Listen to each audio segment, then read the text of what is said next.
ओम श्रुतिस्मृतिपुराणानाम् आलयं करुणालयं नमामि भगवत्पाद शंकरं लोकशंकरं। नमः सभाभ्यः सभापतिभ्यश्च संगोष्ठ्यां विराजमानेभ्यः वेदविद्भ्यः श्री गुरुचरणकमलेभ्यः नत्वा मदीयं पत्रं प्रसूयते।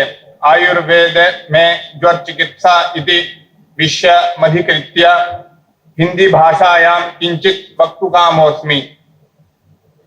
जिस शास्त्र में आयु का, स्वस्थ वृत्त का, रोग निदान एवं उपचार का विवेचन किया जाता है वह आयुर्वेद कहलाता है।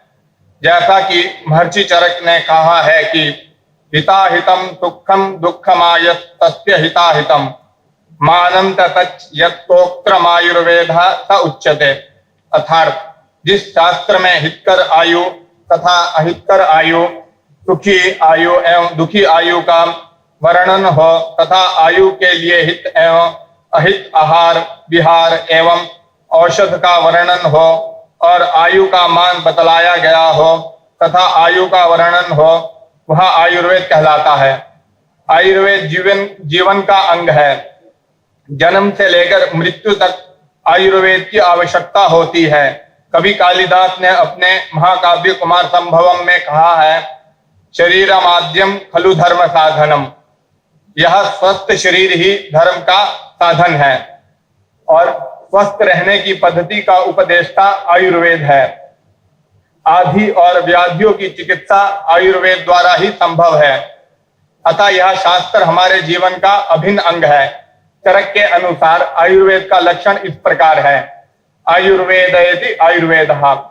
जिससे आयु का ज्ञान होता है वह आयुर्वेद है। अब मैं आयुर्वेद के अनुसार ज्वर का वर्णन कहूंगा। ज्वर एक अन्य रोगों की उत्पत्ति के कारणों पर निदान स्थान में विवेचन किया गया है। चरक ने ज्वर को सारे रोगों में मुख्य माना है। यह ही सारे प्राणियों के प्राण हरता है। यह सारे रोगों का राजा है। यह शरीर को संतप्त करता है अतः इसे ज्वर कहते हैं।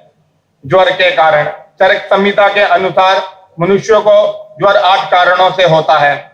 वात पित्त कफ, वात पित्त पित्त कफ, वात कफ और पित्त आगंतुक कारण से। वात ज्वर के कारण लघु शीत व्यायाम वमन विरेचन आस्थापन इनके अति योग से, मल मूत्र आदि की उपस्थिति वेग को रोकने से, उपवास से, चोट लगने से, स्त्री संग से, उद्वेग शोक और रक्त के अधिक निकलने से, रात्रि जागरण से, इन कारणों के अति सेवन से वायु प्रकोपित होती है। वात ज्वर के लक्षण जैसे ज्वर के चढ़ने या उतरने के समय का नियम ना होना, शरीर में उष्णिमा का नियम ना होना, ज्वर की तीव्रता या कम होने की प्रतीति में अस्थिरता, सायंकाल में अथवा वर्षा ऋतु के प्रारंभ में ज्वर का आना, भिन्न भिन्न अंगों में चल एवं अचल पीड़ाओं का होना, मुख का कषाय स्वाद, मुख तालु कंठ का पुनः पुनः सूखना, वमन होने पर वमन में किसी पदार्थ का बाहर ना निकलना, सूखी खांसी होना, भोजन की अनिच्छा, भोजन का ना पचना, ये सब वात ज्वर के लक्षण हैं। पित्त ज्वर के कारण उष्ण, खट्टा, नमकीन, क्षार, कटु और अजीर्ण कारक पदार्थों के अति सेवन से तथा अति तीक्ष्ण बहुत धूप, अग्नि, संताप, श्रम, क्रोध, विषम भोजन के सेवन से पित्त प्रकोपित होता है। पित्त ज्वर के लक्षण यथा संपूर्ण शरीर में एक साथ ज्वर का चढ़ना, भोजन के पचने के समय, मध्याह्न में, आधी रात में, शरद ऋतु में विशेष करके ज्वर बढ़ता है। मुख में कड़वापन, नख, आंख, मुख, मूत्र, मल, त्वचा इनका रंग पीला या हल्दी के समान हो जाना, पित्त ज्वर के कारण रूप पदार्थों का अनुकूल ना आना एवं विपरीत गुण वाले पदार्थों का अनुकूल आना, ये पित्त ज्वर के लक्षण है। कफ ज्वर के लक्षण मीठे, भारी, शीतल, खट्टे, नमकीन पदार्थों के अति सेवन से, दिन में सोने से, व्यायाम न करने से कफ प्रकोपित होता है। कफ ज्वर के लक्षण संपूर्ण शरीर में ज्वर एक साथ आता है। भोजन करने के समय पूर्वाह्न में, रात्रि के प्रथम पहर में, वसंत ऋतु में ज्वर का वेग बढ़ता है।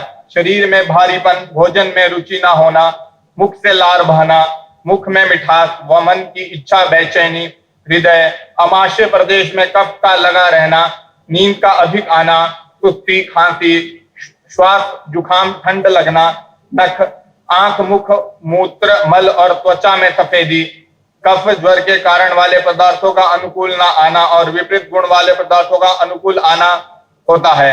ये कफ ज्वर के लक्षण है। संसर्ग व सन्निपात ज्वर, इस प्रकार से 2 दोष या 3 दोष साथ मिलकर अनुक्रम से कफ वातज, कफ पित्तज और कफ वातज पित्तज ज्वर को उत्पन्न करते हैं। द्वंद्व ज्वर में 2 दोष कूपित होकर दोनों दोषों के लक्षण उत्पन्न करते हैं। इसी प्रकार तीनों दोषों से उत्पन्न ज्वर में तीनों दोषों के लक्षण होते हैं। इन लक्षणों को देखकर 2 या 3 दोषों से उत्पन्न ज्वरों को जानना चाहिए। आगंतुक ज्वर के कारण अभिघात, चोट आदि का लगना, अभिशंक, काम वेग आदि, अभिचार, अथर्व मंत्र आदि से ज्वर पैदा करना, अभिशाप, इन मुख्य 4 कारणों से व्यथापूर्वक आगंतुक ज्वर उत्पन्न होता है। ज्वरों के उपचार।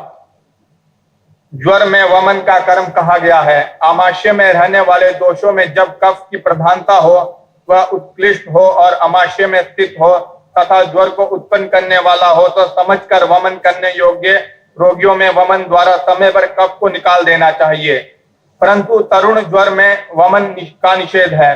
किंतु ज्वर भोजन के तुरंत बाद उत्पन्न हो या शाम ज्वर हो या संतर्पण से उत्पन्न हो तो उसमें तरुण ज्वर में भी वमन कराना चाहिए। यह वमन शीघ्र ही करना चाहिए। इसके बाद लंघन करना चाहिए। कफ का उत्क्लेश होने पर ही वमन कराना चाहिए। रोगी वमन योग्य हो उसे ही वमन कराना चाहिए। रोगी योग्य ना हो पर होने पर हानि हो सकती है। जैसे कहा गया है, अनुपस्थित दोषाणाम वमनम तरुणे ज्वरे हृद्रोगम श्वासतानाहम मोहम च जनयेत् भृशम।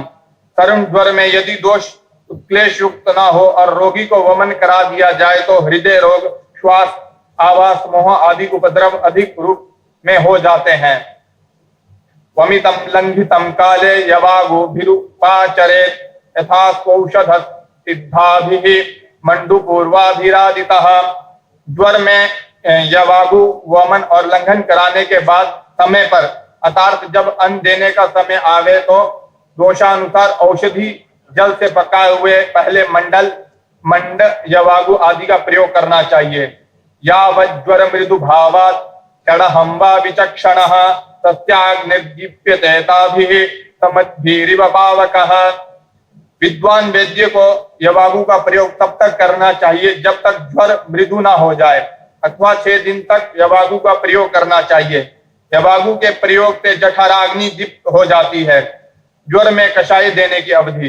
पाचनम शमनीयम वा कषायम याययेत् भिषक् ज्वरितम षडहेतीते लघ्वन् प्रतिभोजितम। वैद्य को चाहिए कि 6 दिन व्यतीत हो जाने पर ज्वर वाले रोगियों को ज्वर और दोष के विपरीत हल्का भोजन कराने के बाद अपक्व दोष में पाचन और निराम दोष में शमन कषाय को पिलाएं। ज्वर में पेय आदि का सेवन। ज्वर में प्रशस्त अन्न ज्वर पीड़ित व्यक्तियों के लिए यवागु, ओदन, लाजा बनाने के लिए साठी के साथ पुराने लाल धान का प्रयोग करना चाहिए। चावल ज्वर नाश करने के लिए श्रेष्ठ होते हैं। चरक संहिता के अनुसार ज्वर के भेद, कारण, लक्षण और उपचार मेरे मत के अनुसार प्रस्तुत किया हूं, जिससे रोगों के अधिपति ज्वर का नाश हो सके। आयुर्वेद और पैथोलॉजी में यही अंतर है कि पैथोलॉजी में अंतिम अवस्था में पता चलता है, लेकिन आयुर्वेद में यह विशेषता है कि रोग आने से पहले लक्षण द्वारा ही रोगों का निदान किया जाता है। मुझे अवसर प्रदान करने के लिए मैं सभी का धन्यवाद करके अपनी वाणी को विराम देता हूं। धन्यवाद।